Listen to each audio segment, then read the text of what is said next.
When was the last time you thought about empathy as a leadership skill? It's such an important aspect to the work that we do. This week I had the opportunity to speak with STEM undergraduate students about human centered design thinking and how it all begins with empathy and a bit of curiosity.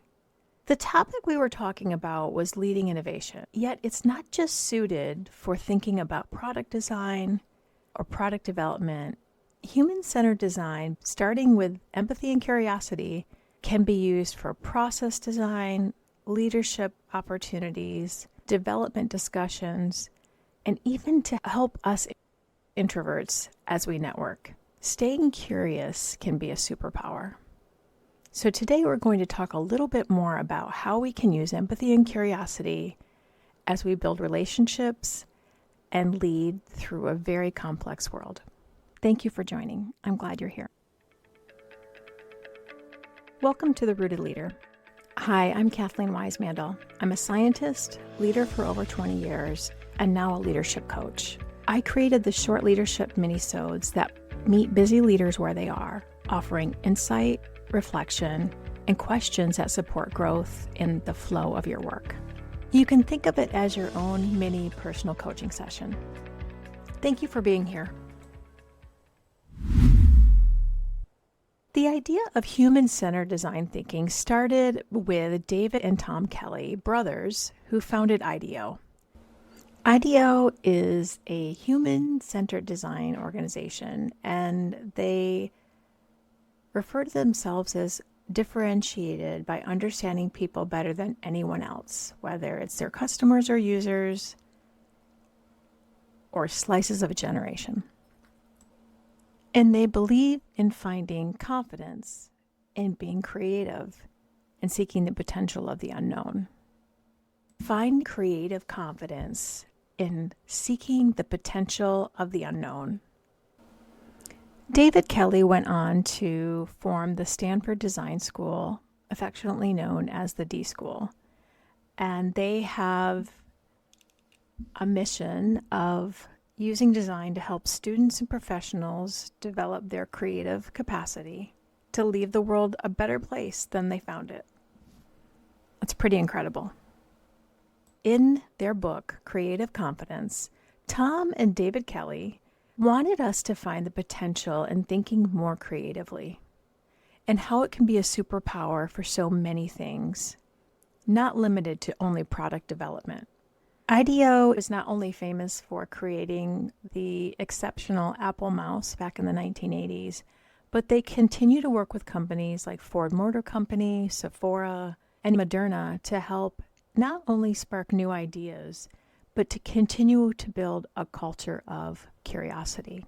They wanted to show that creativity and imagination are so important in tackling the difficult problems that we face in our current environment, and to find the courage to make a difference in the world and inspire us to come up with breakthrough ideas in ways that we can not only improve products, but also the lives of everyday people. Design thinking is a process, and it begins with empathy. Empathy in learning about what others need, not just based on our own assumptions. It begins with empathy in forming a true problem statement, and then allowing us to think about different ideas that could address that problem statement, allowing us to test it out and prototyping how that might work, and then testing with real users. It's an iterative cycle. Empathy can be a start for so many great things, and understanding the true needs of patients and humans. I like it because I find the true problems experienced by others. It allows us to get input right away. We're not fully committed to one solution until we get a sense of, is this what people need? And it's the heart of innovation. At its core is empathy. Empathy and curiosity, they help us build more comfort in the spaces that we feel every day. This world is so uncertain. I like to remind people about the VUCA world. It's volatile, it's uncertain, it's complex, and it's ambiguous. And by being curious, we can learn the changing needs of people and environments and keep us inspired. David Kelly, the founder of IDEO and the Stanford D School, is actually an engineer. And he was saying in a podcast I was listening to that while his technical skills are what's needed to create the engineering solution, he believes that design thinking is so essential for him and his colleagues to stay inspired about what's really needed and what can really be disruptive. Not just small tweaks on current solutions, but things that really change the game, like Netflix went from a mail-in DVD business to one where streaming and user algorithms help define the way we view entertainment today. You can't do that without knowing what really is needed by your users, your clients, and your consumers. I've experienced the same thing in my career in pharmaceutical development, as well as leadership coaching. I really want to meet my team members, my stakeholders, and my clients where they need me. Not every model works for every client, and getting to know them initially is so important to inform how we work together. So the first thing with human-centered design is that it helps us empathize with the user. And as a leader, it helps us empathize with not only our colleagues, it helps us empathize and understand the needs of our team members or employees. It helps us understand and empathize the needs of the greater system, or in the case of the work I did, patients. It helps us connect to understand the needs, desires, and motivations of those stakeholders. And building creative confidence is where we can actually see that potential more clearly. So as we gain confidence in thinking more creatively, it becomes just part of who we are. So how does this equate to leadership? Well, I like to use it as a way for me to discover the needs of each individual person and what matters to them. Again, we're focusing on needs, desires, and motivations. And I use the example of when I was in pharma during COVID. We really had to understand the needs, desires, and motivations of multiple stakeholders at a time that things were moving and changing very quickly. As a leader, I could see that my users at the time were my employees, and so much of their world was changing. Everyone was at home.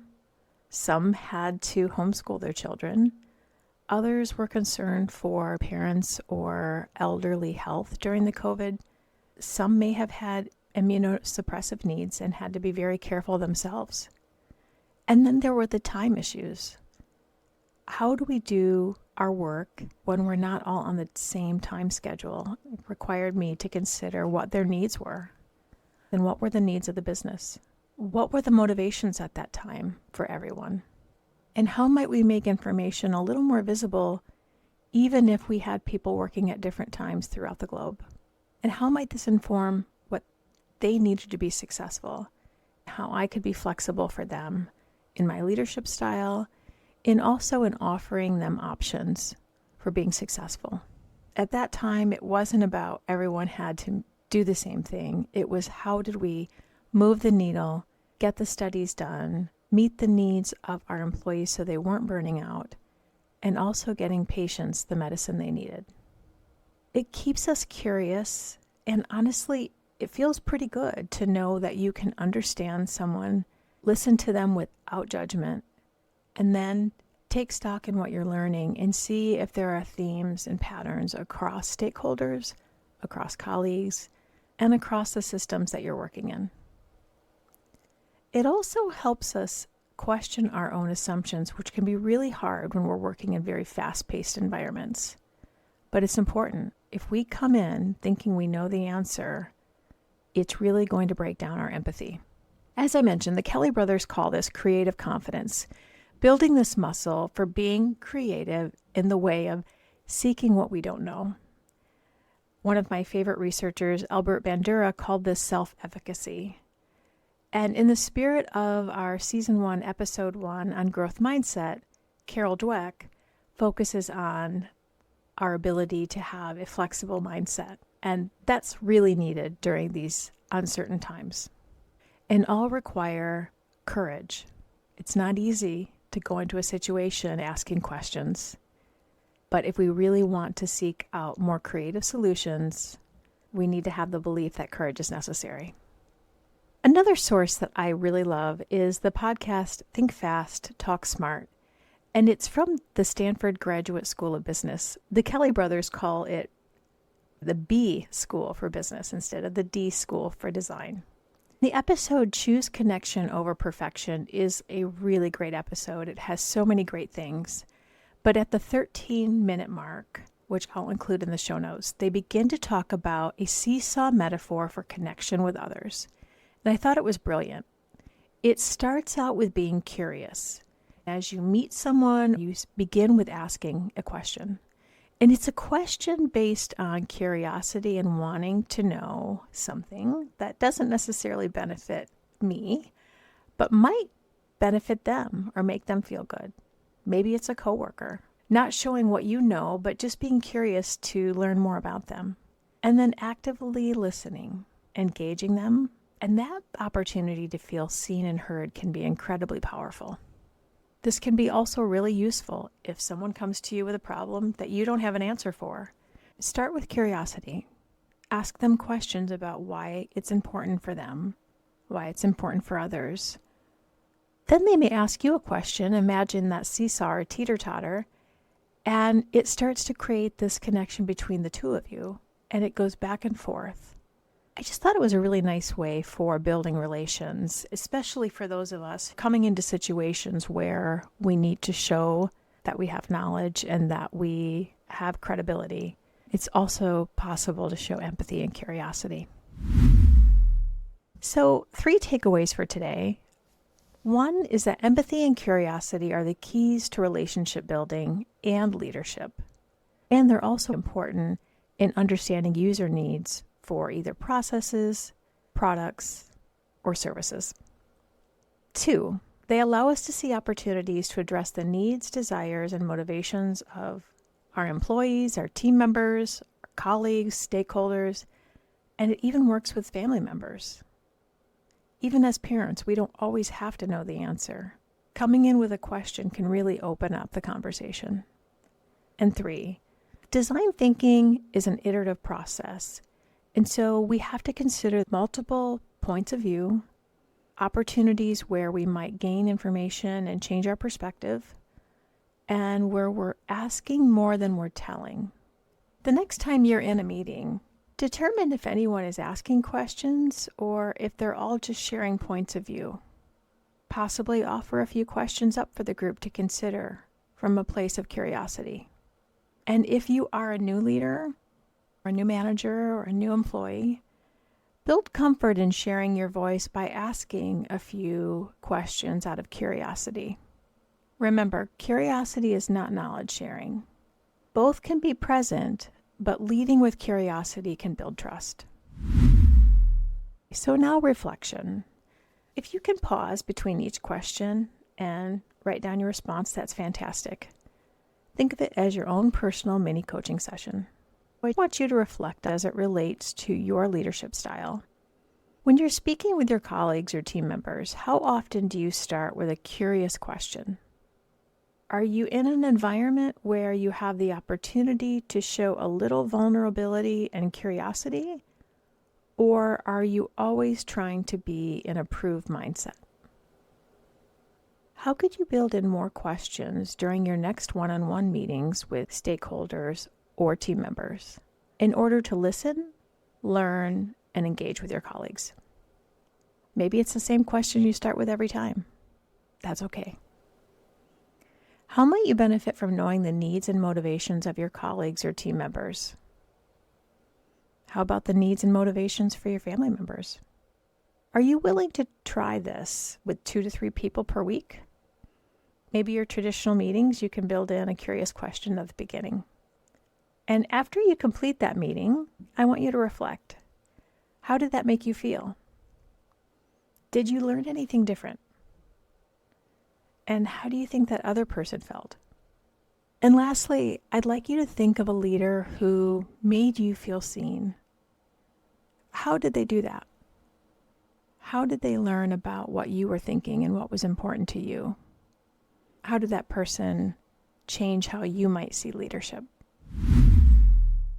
In closure, the idea of using design thinking for leadership seems maybe a little odd, but once you get into the habit of it, is really opening up a dialogue and creating psychological safety for an exchange of information that does help drive the work that you do every day. You not only learn the needs and motivations of your team members, you might even find better fits for the work they're doing, new opportunities for their development, and hopefully you're gathering information that helps you lead your team more effectively and continue to build strong relationships. Thank you for joining the Rooted Leader podcast. You'll find links and resources in the show notes. And if you'd like to share a thought or a question for a future episode, you can email me at therootedleaderpodcast@gmail.com or reply directly on the Rooted Leader Substack. Follow or subscribe to the Rooted Leader podcast so you don't miss a future episode. Until next time, stay rooted in empathy and authenticity. Thank you so much.